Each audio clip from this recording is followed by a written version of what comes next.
ઉનાળાની કાળઝાળ ગરમીમાં લૂ લાગવાના બનાવો વારંવાર બનતા હોય છે, ત્યારે ગુજરાતમાં સૌથી વધુ ગરમ રહેતા ઈડરના લોકોને આ તકલીફ નથી રહેતી. મળતી માહિતી મુજબ માત્ર હિમાલયના ઠંડા પ્રદેશમાં જ જોવા મળતી એક દુર્લભ વનસ્પતિ ઈડરિયા ગઢ પર આવેલા પાતાળ કુંડમાં થાય છે.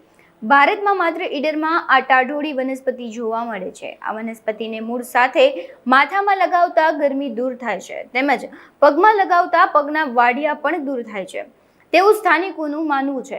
લોકો અહીંથી ગમે તેટલી વનસ્પતિ લઈ જાય તે ફરી ઉગી નીકળે છે. ઈડરના લોકો આ ગઢ બચાવવા અભિયાન સાથે એક વનસ્પતિનું અસ્તિત્વના જોખમાય તેવી માંગ કરી રહ્યા છે. પંચમુખી મહાદેવની મંદિરની સામે વેણી વચરાજનો પાતાળ કુંડ આવેલો છે. એની અંદર આ ટાઢોળી નામની વનસ્પતિ છે. એનું અસલ નામ કૌમોદિની છે.